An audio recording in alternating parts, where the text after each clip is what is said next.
देखिए आपका आज आज हम लोग पढ़ने वाले हैं आप वाणिज्य गणित। ठीक है, चैप्टर 11 आपका जो है। इधर बैठ जाओ, दो लोग यहाँ पे भी तो है स्पेस, क्या है इतने कंजेस्टेड बैठे पड़े हो। ठीक है, वाणिज्य गणित अर्थात इसमें आपको जो है ब्याज से रिलेटेड पढ़ना है। कहते नहीं भाई जो है चले गए तो सूद ब्याज देते हैं, पैसा आप किसी से उधार लेते हो तो कहते भैया हम इसका 10% लेंगे तब आपको पैसा देंगे। 100 रुपया हम दे रहे हैं, अगले महीने हम तुमसे 10 रुपया ज्यादा लेंगे, 110 रुपया लेंगे, तब पैसा देंगे, नहीं नहीं देंगे। होता ना उधारी वाले सिस्टम में चलाते हैं। कहते हैं कि जो है 100 रुपये है, 100 रुपया मैं तुम्हें दे रहा हूँ तो 10 रुपया एक्स्ट्रा चार्जेस लूंगा तभी मैं तुम्हें उधार दूंगा। तो आप भी कहते हो चलो ठीक है। एक होता है सिंपल इंटरेस्ट, मतलब साधारण ब्याज। वाणिज्य गणित में आपके साधारण ब्याज और चक्रवृद्धि ब्याज दो चीजें पढ़नी है। साधारण ब्याज में ये होता है कि आप जो भी पेमेंट लेते हो या देते हो उसमें आपको जो ब्याज देना होता है वो फिक्स रहता है, हर महीने में वही रहता है, उसमें कोई एक्स्ट्रा नहीं लगता। फॉर एग्जाम्पल अगर आपने 100 रुपया लिया, किसी से 100 रुपया उधार लिया, तो अगले महीने अगर उसने 10% की बात की तो परसेंटेज का मतलब होता है कि 100 रुपये में जितना आपका एक्स्ट्रा है, ठीक है, मतलब बटे लेंगे 100 में से कितना आप ले रहे हो वो परसेंटेज का हो गया। तो अगर हमने कहा कि 100 रुपये में 10 रुपया जो है, 100 में 10% हम आपसे जो है ब्याज लेंगे। अगर मैंने आपको उधार दिया 100 रुपया, ठीक, हमने कहा कि मैं 10% ब्याज लूंगा, इट मीन्स कि अगले महीने आप हमको 110 रुपया वापस देंगे। ठीक, ये होता है साधारण ब्याज में। साधारण ब्याज जो होता है ये पहले भी पढ़ चुके हम लोग, 8वीं 7वीं में पढ़ा होगा। साधारण ब्याज, अब जब मान लो आपने एक महीने में भी नहीं रिटर्न किया, एक महीने में नहीं रिटर्न किया, आपने कहा सर जो है मैं अगले महीने में आपको रिटर्न कर दूंगा, या अभी मेरे पास नहीं, आप अगले महीने में लीजिएगा। तो अगले महीने में जो 100 रुपया था, ठीक है, इस पे 10% मैं और लगाऊंगा तो 10 रुपया और हो जाएगा मेरा। ठीक है, अब जब आप दूसरे महीने में दोगे, दूसरे महीने में आप जब मुझे पेमेंट करोगे तब 120 रुपया दोगे। मतलब 100 ये 10 रुपया जो है पहले महीने का ब्याज, फिर 10 रुपया दूसरे महीने का ब्याज। ठीक, फिर अगर तीसरे महीने में जाओगे तो 10 रुपया हम और जोड़ देंगे, 10 रुपया मुझे और चाहिए। ठीक, चौथे महीने में जाओगे तो 10 जोड़ते चले जाएंगे, हर महीने में 10 रुपया मैं इक्वली जोड़ता चला जाऊंगा। 5 महीने हो गए तो 10 × 5 = 50, 50 रुपया आप मुझे एक्स्ट्रा दोगे, मतलब 100 रुपया उधार लिए थे, 5 महीने बाद रिटर्न करोगे तो 150 रुपया दोगे, और 10 महीने बाद दोगे तो 200 दोगे, मतलब डबल हो गया। ये होता है साधारण ब्याज, मतलब साधारण जो कर्जा लेते हैं। फिर आता है जो है जमींदारी वाला, जो कहते हैं क्या नाम है, सूती पैसा। कहते नहीं भैया सूत लिया था, सूत पे दिया था पैसा, गहना रखा था, अम्मा ने गहना रखा रहा हमारे जो है, तो उसमें सूत वाला पैसा लगाया, जिंदगी भर से पैसा भर रहा, आज तो सूते नहीं कट पाया। मोर वाला जो क्या बोलते हैं, मूलधन तो बचा ही रह गया, वो अभी पता ही नहीं चला। 50 साल से जमा कर रहे, कहता है जो उधर सूदखोर बोलता है कि अभी सूत वाला पैसा ही नहीं जमा किया तुमने, अभी तो मेरा मूलधन बचा ही है। दूसरा जो होता है उसको बोलते हैं चक्रवृद्धि ब्याज, वो थोड़ा बड़ा खतरनाक होता है। ठीक है, बैंक वाले भी उसे देते हैं पैसा। कहीं पे आप सामान जब खरीदने जाते हो तो उनमें लिखा रहता है ना, सामान पर अप टू 100% छूट। मॉल वॉल में चले जाओ, 100% छूट, 100% छूट। तो लोग कहते हैं यार 100% छूट का मतलब क्या, कि आप 100 रुपये का सामान खरीद रहे हो, 100% छूट का मतलब फ्री में दे रहा है। अप टू का मतलब है कि 100% तक हो सकता है, कोई जरूरी नहीं कि आप जो सामान खरीदो 100% छूट ही दे दे आपको। किसी पे 10% होगा, किसी 50% होगा, किसी पर 80% होगा। फिर ऐसे भी लिखा रहता है 80% प्लस 20%, या 20% प्लस 80% डिस्काउंट। ठीक है, मतलब पहले 100 रुपया डिस्काउंट करेगा, 100 रुपया पर अगर 20 रुपया डिस्काउंट करेगा तो कितना होगा, 80 रुपया। फिर 80 का फिर 80% डिस्काउंट करेगा, 80 का जब 80% डिस्काउंट करेगा तो इस तरफ हो जाएगा। ठीक है, तो 8 8 64, मतलब 80 रुपया में से अब 64 जब माइनस करोगे, इधर हो गया 6 और 7 में से 6 गया 1, 16 रुपया घटा के 64 रुपया ले लेगा फिर तुमसे। नहीं मतलब सॉरी, ये हो गया ना 64 रुपया होगा 80%, 80 का 80% 64 रुपया होगा, मतलब 16 रुपया तुम्हें और पेमेंट करना पड़ेगा। तुम्हें लगेगा कि ये तो, जबकि 20 और 80% जोड़ोगे कितना 100% हो जाएगा, तो तुम्हें लगा कि 100% मतलब 100 रुपये में 100 रुपया पूरा छूट है। लेकिन उनका 100% जब करेंगे सब जोड़ने के बाद कहेंगे नहीं अभी 16 रुपया तुम्हें देना है 100% होने के बावजूद भी, क्योंकि जितना एक बार डिस्काउंट कर देंगे फिर जो अमाउंट आता है उस पर लगाते हैं, ये नहीं कि आपका टोटल अमाउंट पे लगा देंगे, ऐसे लगाएंगे तो घाटा हो जाएगा। तो ये तो साधारण ब्याज है। उसके बाद जो चक्रवृद्धि ब्याज है उसको भी देख लो थोड़ा, और वही पढ़ना है इसमें, चक्रवृद्धि ब्याज। चक्रवृद्धि ब्याज में ये होता है कि अगर मान लो 100 रुपया आपने उधार लिया, ठीक है, 5 महीने के लिए, और वो कहे, जो जिसने दिया उसने कहा कि मैं आपसे हर महीने जो है 10% लूंगा, अब चाहे साल भर में दो चाहे 2 साल में दो, उससे नहीं मतलब, मैं हर महीने मंथली मैं आपसे लूंगा। कहते नहीं सालाना नहीं, सालाना नहीं, मैं मेरी बात हुई मैं मंथली लूंगा, ठीक है, 100 रुपये की बात है, अगर मैं सालाना लूंगा तब तो भूल जाऊंगा साल भर में, मुझे मंथली चाहिए 10%। तो आप कहोगे चलो जनवरी में आपने लिया, तो जनवरी में आपने लिया तो क्या हो गया, एक महीने का जब वो जोड़ेगा तो 110 रुपया हो जाएगा, 100 पे 10 रहेगा, 110 रुपया हो जाएगा, ठीक है।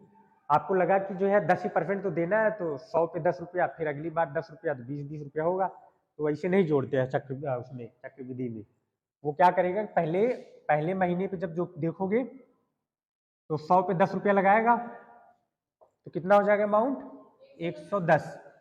जब दूसरे महीने में जाओगे तो इस 100 रुपये पे 10 रुपया लगाएगा, और बाकी ये जो 10 रुपया बचा था, मतलब 10 रुपया जब एक महीने में पहुंचे तो 110 हो गया ना, अभी पहले 100 रुपया था, एक महीना आपने लेट कर दिया तो हो गया 110। अब जो 10% लगाएगा वो 100 रुपया नहीं लगाएगा, वो 110 रुपया पे 100 मतलब 10% लगाएगा। जब 110 रुपया पे 10% लगाएगा तब ये हो जाएगा तुम्हारा 11 रुपया, मतलब अब अगले महीने में जो ब्याज होगा वो तुम्हारा, ठीक है, वो 11 रुपया हो जाएगा। मतलब 10 इस 10 मतलब 100 का 10 रुपया तो लेगा ही लेगा, प्लस इस 10 का भी 1 रुपया और ले लेगा, क्योंकि इस 10 का 10% निकालोगे तो 1 रुपया आएगा, अर्थात तुम्हारा दूसरे महीने में 10 एक 11 रुपया ब्याज आ गया, ठीक। अब जब पेमेंट तुम करोगे तो उसको 111 रुपया दोगे, 110 नहीं दोगे, ठीक है। और 111 सिर्फ इतना ही नहीं, 11 रुपया तो ये आ ही रहा है, दूसरे महीने में 11 रुपया आया, पहले महीने में 10 रुपया था, तो जब दूसरे महीने का जो टोटल पेमेंट होगा 11 और 10 हो जाएगा उसका 121 रुपया, दूसरे महीने में 121 रुपया।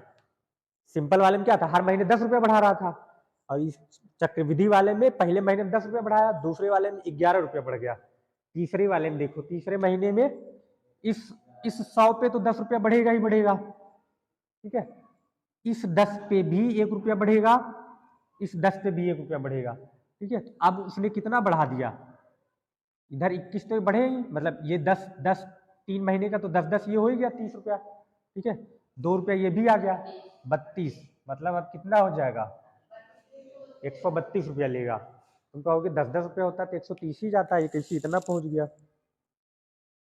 ठीक है। 132 क्या, उससे ज्यादा आना चाहिए, 10 100 का 10 फिर इसका 1 इसका 1 और भी अमाउंट आएगा, पॉइंट करके कुछ और आएगा, ठीक है। उस पर देखो, जैसे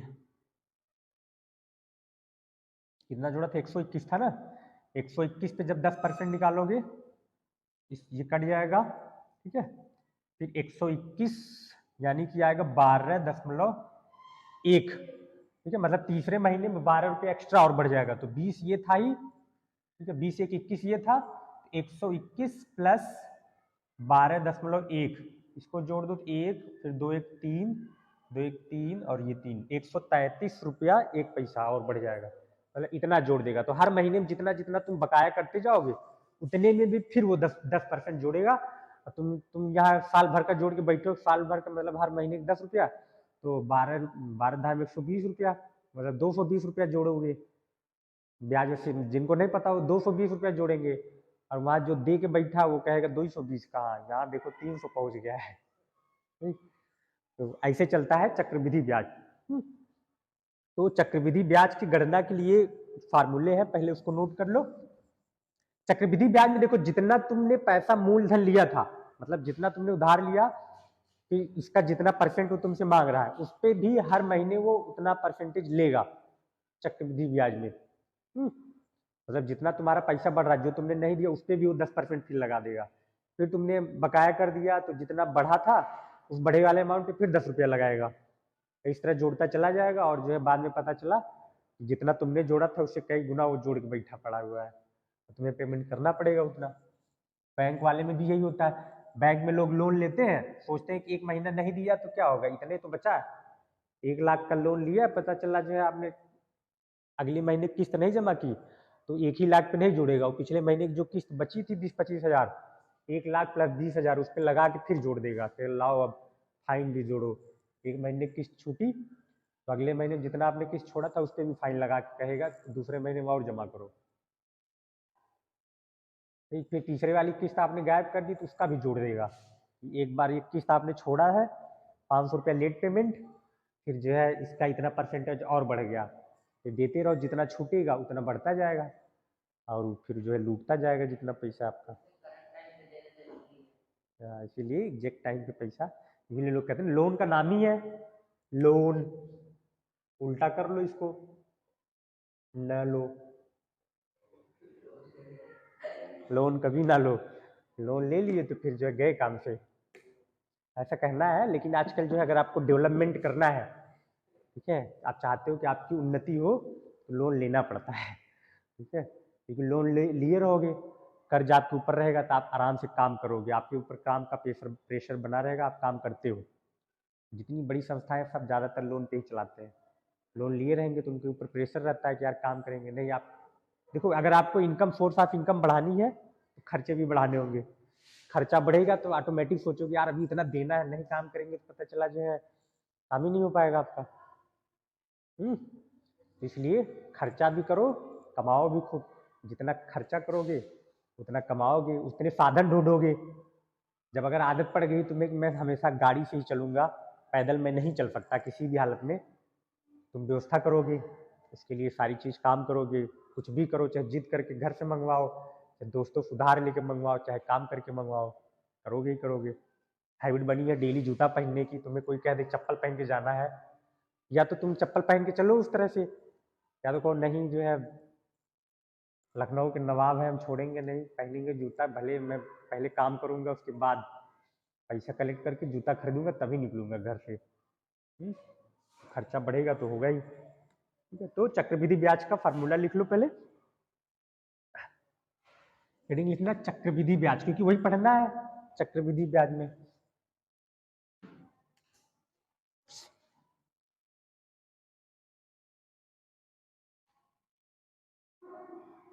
दिख रहा है कि नहीं वाला, लाल वाला थोड़ा सा वो होता है, चक्रवृद्धि है, सॉरी वृद्धि होता है, कोई बात नहीं, चक्रवृद्धि।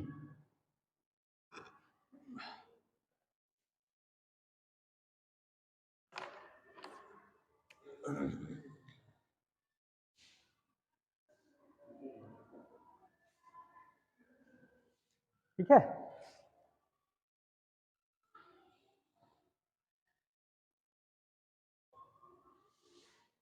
ये वाला दिख रहा है ना। हाँ, तो चक्रवृद्धि ब्याज या इसे बोलते कंपाउंड इंटरेस्ट।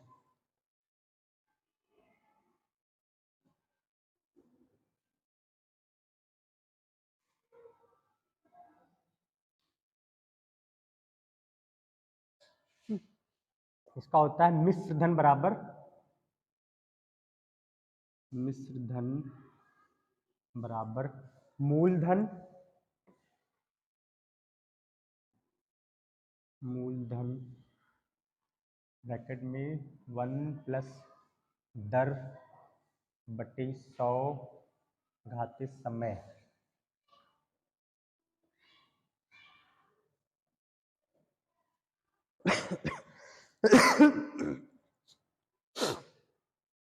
ठीक है, अब जो मिश्र धन होता है इसको हम रिप्रेजेंट करते हैं ए से, ठीक है। मिश्र धन मतलब टोटल जोड़ के, मिश्र धन उसको बोलते हैं जिसमें आपका मूलधन प्लस ब्याज दोनों जब जोड़ के लिया जाता है तो उसको मिश्र धन बोलते हैं। मतलब दोनों मिला के सारा खर्चा वर्चा मिला के जो टोटल आपका अमाउंट है वो मिश्र धन में आता है। मूलधन में आपका एक्चुअल अमाउंट जितना आपने दिया था, जैसे मान लो आपने उधार लिया किसी से 1,000 रुपया, ठीक है, तो मूलधन क्या होगा, वो आपका 1,000 रुपया था उधारी आपका, सॉरी, तो मूलधन को हम पी से रिप्रेजेंट करते हैं, प्रिंसिपल, ठीक है, Q1। और जो दर है इसको बोलते हैं रेट, मतलब कितने परसेंटेज पे लिया आपने, इसको R से रिप्रेजेंट करते हैं, फिर ये 100 का 100 ही है, और समय को T से।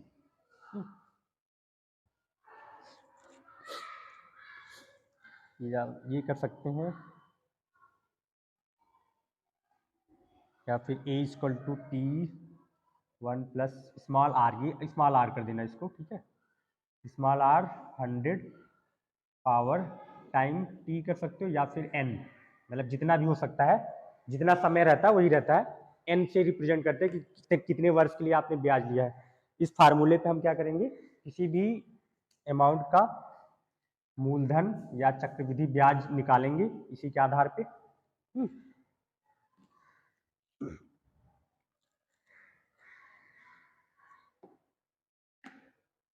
नीचे लिख लेना, जहां P बराबर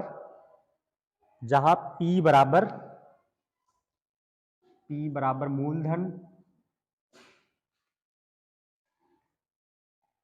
A बराबर मिश्र धन, R बराबर दर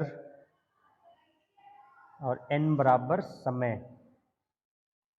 N बराबर या T बराबर क्या है आपका समय।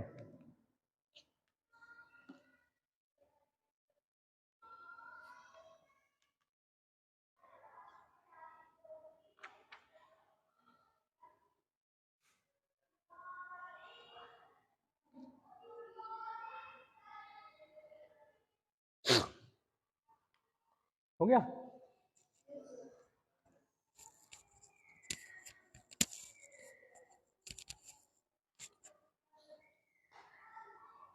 सॉरी।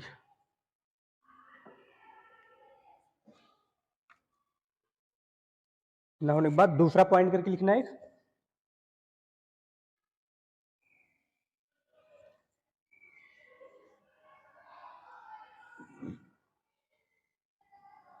आज संख्या बड़ी कम है बच्चों की, ऐसा लग रहा है सब जो है ठंडी लग गई सभी को। आगे लिखना हेडिंग करके पॉइंट से सेकंड पॉइंट करके लिखो, मतलब ये पहला फॉर्मूला हो गया। दूसरा ये n वर्ष का चक्रवृद्धि ब्याज, n वर्ष का मतलब अगर आपको समय के आधार पे पूछ रहा हो, n वर्ष का चक्रवृद्धि ब्याज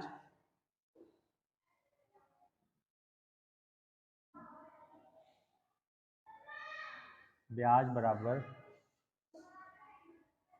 n वर्ष का चक्रवृद्धि ब्याज बराबर मिश्र धन माइनस मूलधन, मिश्र धन माइनस मूलधन।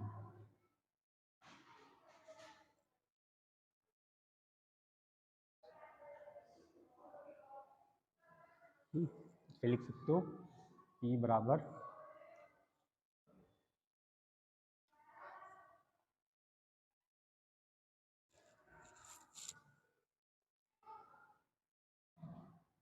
1 plus R upon 100 power n minus 1, या इसी में लिख लो इसको -1, ये कोष्टक बंद। अब क्वेश्चन लिखो, सॉल्व करते हैं इसको।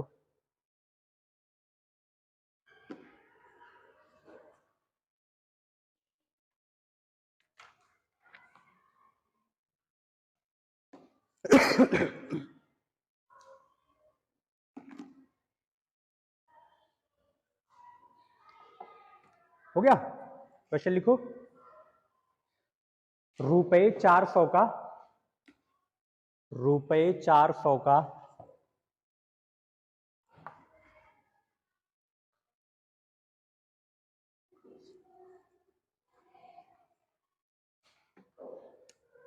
400 का 10%, रुपये 400 का 10%, रुपये 400 का 10% वार्षिक ब्याज की दर से, वार्षिक ब्याज की दर से चक्रवृद्धि ब्याज, 2 वर्ष का चक्रवृद्धि ब्याज ज्ञात करिए। 2 वर्ष का चक्रवृद्धि ब्याज ज्ञात करिए।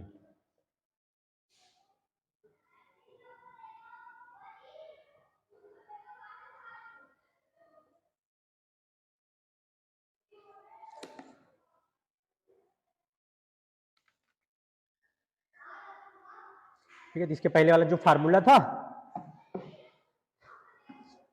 ए बराबर, फार्मूला क्या था, ए बराबर पी ब्रैकेट में 1 प्लस दर आर अपन 100, उसी वाले फार्मूले पे लगेगा। ठीक, तो फार्मूला क्या था, अगर आंसर देखिए इसकी,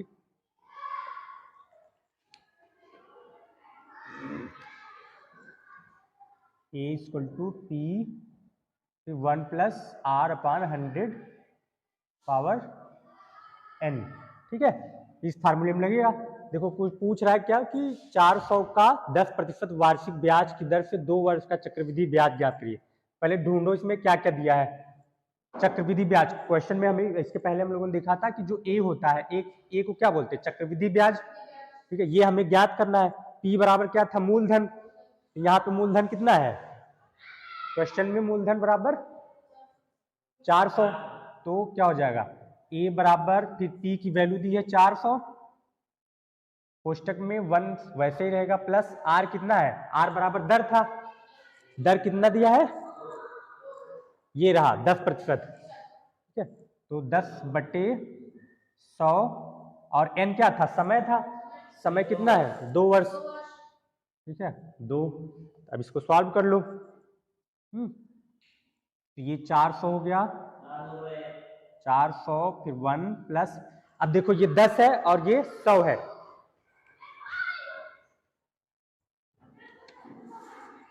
सब ए कहा है, इतनी चिल्लाहट कहा चल रही है, शांत में बहुत पीटे जाओगे भी।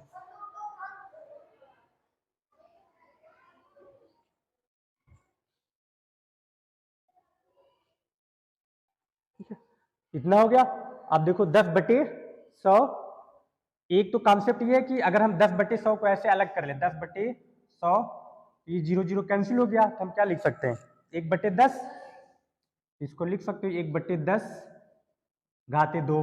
ठीक है, अब हम क्या करेंगे, ये 400 हो गया, कोष्टक पहले देखो, इस कंडीशन में जब भी कोष्टक के अंदर जो रहता है पहले इसको सॉल्व करेंगे, 1 प्लस 1/10 है, हम इसका क्या करेंगे, 10 का गुणा करेंगे पहले, क्योंकि ये क्या हो गया, भिन्न हो गई, मिक्स भिन्न हो गई, तो 10 एकम 10, 10 में 1 जोड़ोगे तो 11/10, घाते कितनी है 2, तो हम क्या लिख सकते हैं 400, यहाँ कुछ नहीं गुणे हो जाएगा, ये 11 की घाते निकालनी है तुम्हें, मतलब 11 की स्क्वायर कितना होगा, 11 की स्क्वायर 121/10 का स्क्वायर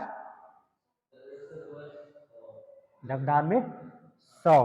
अब सॉल्व करो इसको,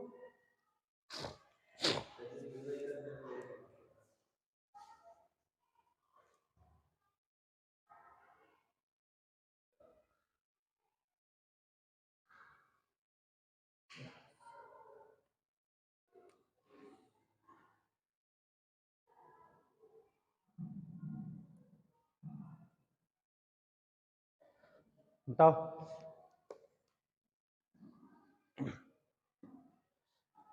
अब देखो सॉल्व करोगे, या तो 121 में 100 से भाग दे दो, या डायरेक्टली इसका ये है कि ये 0 0 जो है इधर का, ये इसका 0, ये 0 0 कट गया, बचा तुम्हारे पास 4 गुणे 121, गुणा कर दो, 4 एकम 4, 484 आएगा, 4 एकम 4, 4 दूनी 8, 4 एकम 4, 484। ये कितना आ गया आपका टोटल, कितना आ गया, ये जो मिश्र धन जो था, मतलब ए की वैल्यू आ गई, ये बराबर मिश्र धन था। ठीक है, मिश्र धन निकल गया तुम्हारा। अब पूछ रहा है कि ब्याज कितना है, क्वेश्चन क्या पूछा था कि चक्रवृद्धि ब्याज ज्ञात कीजिए, ब्याज वाला सिर्फ अमाउंट ज्ञात करना, ये नहीं कि चक्रवृद्धि कितना था, चक्रवृद्धि में तो दोनों जुड़ा रहता है, चक्रवृद्धि में ब्याज प्लस मूलधन दोनों जुड़ा होता है, उसको हम चक्रवृद्धि अमाउंट कहते हैं। अब सिर्फ ब्याज पूछ रहा है, तो हम जितना चक्रवृद्धि अमाउंट आया था, चक्रवृद्धि वाला जो अमाउंट है उसको, और मूलधन, इसमें से मूलधन घटा देंगे, तो ब्याज बराबर हो जाएगा चक्रवृद्धि धन, चक्रवृद्धि धन माइनस मूलधन, तो ये कितना आया 484 माइनस मूलधन कितना था 400, ठीक है, या 484 माइनस 400 कर दोगे तो 84 रुपया। ये कितना आ गया मतलब 84 रुपया इसका ब्याज आ गया, यही तुम्हारा आंसर हो जाएगा, ठीक है।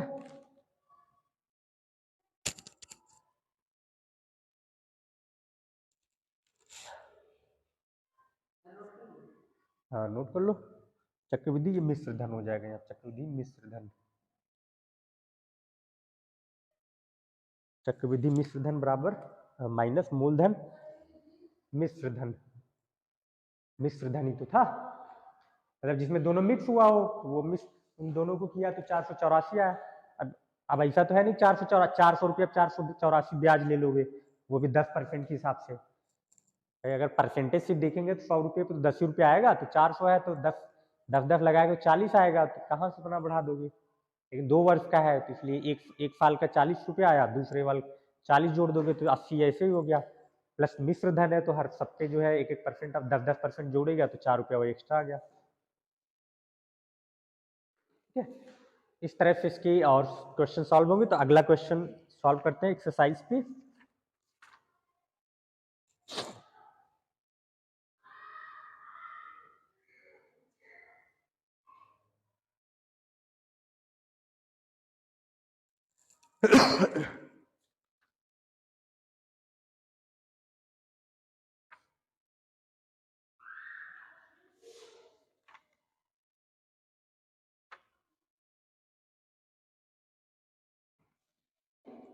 एक दूसरा क्वेश्चन लिखो, सॉल्व करो। रुपए 2000 का क्वेश्चन लिखो, रुपए 2000 का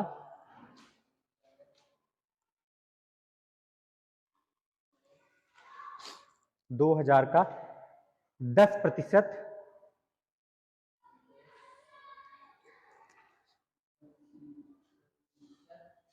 2000 का 10% वार्षिक ब्याज दर से,